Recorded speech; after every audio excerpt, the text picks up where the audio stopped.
When he started his run for city council, Charles Pugh made one thing clear to voters. He was going to be different. We need new leadership and a new vision.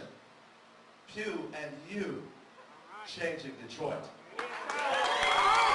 Transparency would be job one in the Pugh administration, and he told that to nearly everyone who would listen. He told the New York Times that the city needed, quote, a higher standard of ethics and transparency. He even took to the web, telling Detroiters, we believe in a spirit of transparency and keeping you fully informed.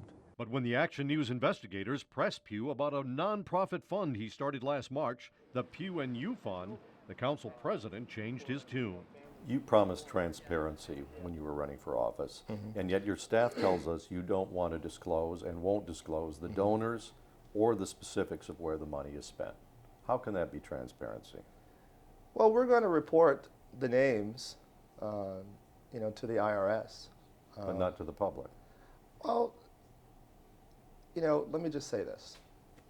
We are doing the right thing, Scott. This fund is going to be used the way other folk are using their funds. We assume he's not talking about these folks, ex-Detroit Mayor Kwame Kilpatrick and his former Chief of Staff, Christine Beatty. Kilpatrick set up the Kilpatrick Civic Fund, the same kind of nonprofit as Pugh. Christine Beatty was the treasurer. Kilpatrick was supposed to use donations to educate voters and enrich neighborhoods. But federal investigators say Kilpatrick used the money to enrich himself, to pay his family, for personal travel, and even yoga lessons. Which is why when Pugh held a fundraiser in July, it caught our attention. $500 per person, $5,000 per table, to attend a breakfast at the posh Rooster Tail restaurant. $500 for bacon and eggs? So what's the money for? The fund is to basically take some of the burden off of the staff budget, which is city money, to do other things. Things like traveling on city business, Pugh says, but again, he won't make public the names of donors or how the money is being spent. Have you ever heard a good argument not to disclose everything? No, I don't believe there is one. George Smith is an expert in nonprofit funds like Pugh's. What has Smith and others so concerned is the secrecy. These organizations are getting abused nationwide. There's a lot of political people who have set these up because it's a way to circumvent the rules. While a donation to a politician's campaign fund is by law publicly disclosed, donations to these nonprofits are not. Theoretically, could this be a way for a politician to hide a kickback? Absolutely.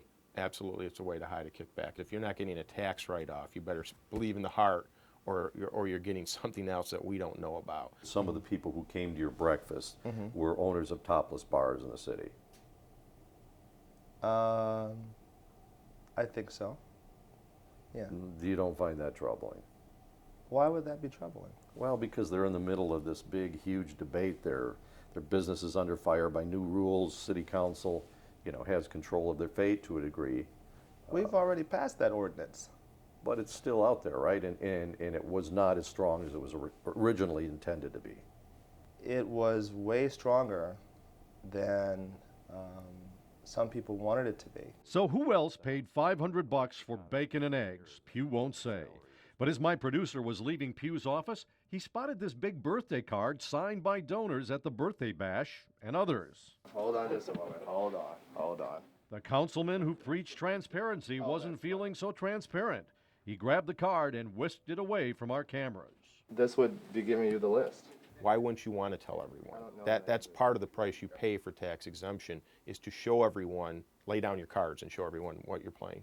Charles Pugh says he plans to use some of his nonprofit money for traveling because he doesn't have enough in his council budget after paying staff. It's worth noting that Pugh's annual budget is $876,000, and Pugh's predecessor, Ken Cockrell, says he routinely ran a budget surplus, giving money back to the city's general fund at the end of the year. In 2007, he returned $117,000. Scott Lewis, Channel 7 Action News.